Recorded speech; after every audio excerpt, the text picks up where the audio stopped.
Every Tuesday, we visit with Sean Salisbury, Unpaved. There on YouTube. He's on Twitter at Sean Unfiltered. Always glad to have Sean with us for a couple of minutes, talk some ball. How are you, man? I'm doing great, Matt. How are you? I'm doing awesome. Man, actually, I'm thrilled to have you today. Not that I'm not every week, but this is one of those weeks where the storylines write themselves. Let's start with LSU. Saturday night in Tuscaloosa.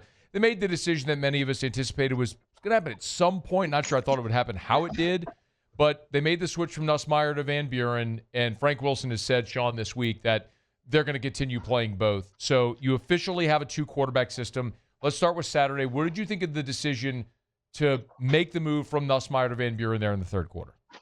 You know, you look at numbers and accuracy and how long Nussmeier has been there. You think, well, let him play through it, but you also have to have an eye towards the future. And as good as he can be, they weren't moving the football. And it's been a minute since LSU's been shut out of the end zone, should I say, Matty? I get it. I'm a Garrett Nussmeier fan, but I also get production. So I think the decision to go with both, while I hate a two quarterback system, it rarely works for them. It's just the end of the season I think you pay respect to Nussmeier because he's earned it, and you got to find out what's going on moving forward. You just do. And it's kind of happening on both the NFL and the college level there. And I know we'll get to the Saints, but it's a bummer because I know that but I can send him a piece of advice. I live in exactly where he is right now. I did at SC at the end of my career with Rodney Pete. And Rodney's one of my best friends, and I probably shared this with you in the past. And it just, at this stage, you're trying to grind it out, and then they made the switch late, and they should have. While I was a good player, I was underproductive as far as putting points on the board and just getting a spark and getting it going. And it's been that way for the most part offensively for LSU and as a team all year. I get the move. While it's a bummer for all of those of us who support them, but if you're an LSU fan, you have to get something going. And when you're not putting the ball in the end zone and your team has struggled and you fired a coach and all those things, it falls on two people usually. The guy who is on the sideline with the coaching shirt on, and the guy under center. That's usually the way it works, and it's not fair. But guess what? That's just the way it is. And he has underproduced this year, considering what we expected from Nuss going in. But this is not a life sentence, man. He can go do his thing, continue to compete. He'll be playing somewhere on Sundays. It may not be as high as he wanted to be, but LSU has to find out going forward as well. And you're looking for a spark. And no quarterback likes a two-quarterback system unless you're the guy that wasn't playing and now you're going to get a shot. Yeah. I think that LSU's probably waiting to see who's going to grab it by the throat and make it happen. But I anticipated this, and here we are. Yeah. We'll get right back to the video, but thrilled to welcome Our Lady of the Lake to AFR LSU.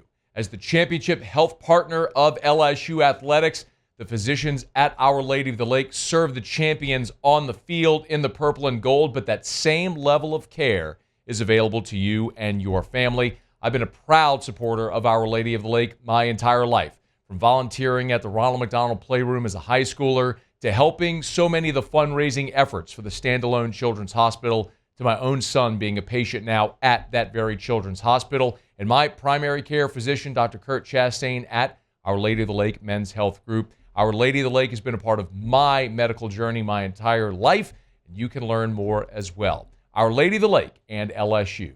Together, we roar.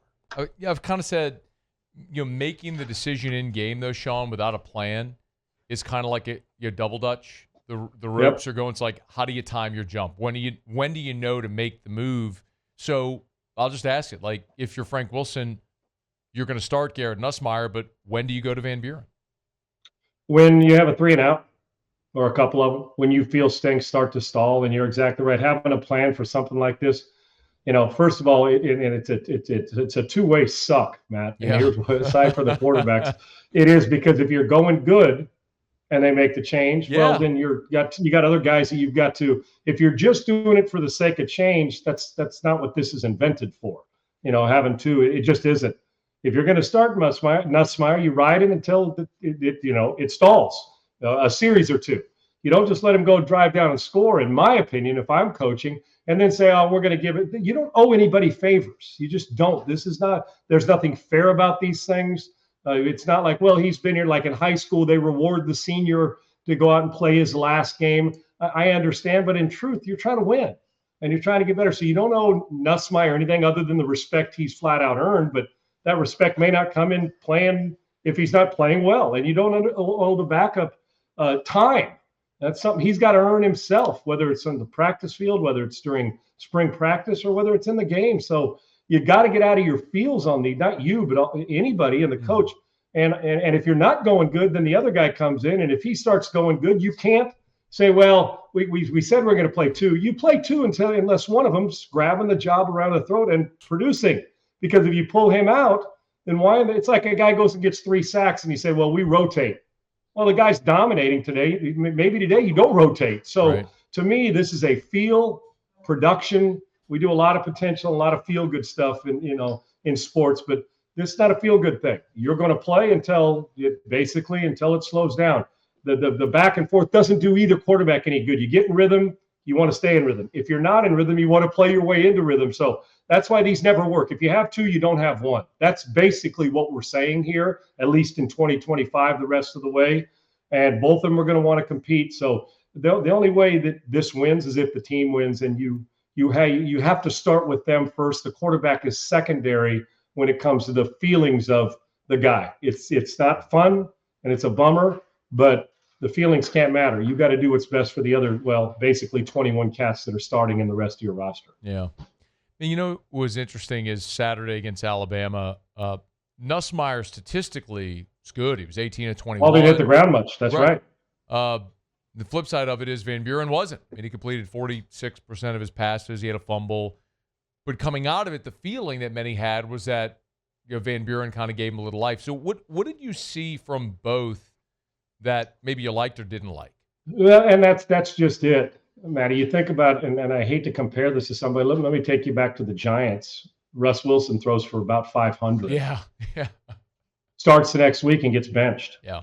You know what I'm saying? And they put in Jackson Dart. And Dart's numbers were not that good the next week when he started. They weren't that good. Like 10 to 12 or 10 to 16, whatever it was. But he ran the one in early and they won. There was an energy. And I say that a lot on this show, but there is. The numbers, if you just look at the numbers, statistics, Nussmeier and history, Nussmeier should be starting and playing the full game unless he doesn't get him into the end zone and you want to make an energy change. So I think we know right now who gives you the best chance to win just based on seeing coverage and knowing it. Nothing stuck out because they didn't put the ball in the end zone. And that I don't think Nussmeier anything to be ashamed of other than he knows that's the one thing that he does know. Being a coach's son, he's seen it for years that the object is to get, and if he was coaching, Nuss would probably tell you the same thing. And, if Garrett was. So, what I saw was a team that offensively all the way around right now just looks lost to me from the way they're attacking it, getting into the end zone. Now, Alabama's had some struggles. They could have put the game away offensively and defensively even earlier, and they didn't. I mean, this game was still, it was still a couple scores away from being a different look. And but listen, you're just trying to find something. Right now, you're hanging your hat on anything. And let's not forget that while they're probably going to go with 99% with a coach that's not in the program, you're still coaching for your future. So as a coach, you're trying to play the guy that gives you the best chance to put up some numbers and win the last few weeks of the season. So what I saw was, and it's a boost of energy, and it's the way it is for all of us that played backup or starter. It's inevitable. No matter what the backup does, the second he comes off the bench, crowd goes crazy, although they were on the road. But if you're at home or people sitting at home, it's like, okay, yeah, this is the reason. And then you're like, oh, we're 3 and out, or you punt, and it's not the same. And then that guy, the unfortunate thing is then people start to get a quick bad fix on the guy who came in. It's like, well, he didn't spark us. We didn't win. Where's the next guy? Yeah. Which is not fair because he doesn't get a lot of work. So fragile position, man. It takes a lot of mental toughness. So I would start Nussmeier as well, but I would not rotate him if he's hot. You're playing.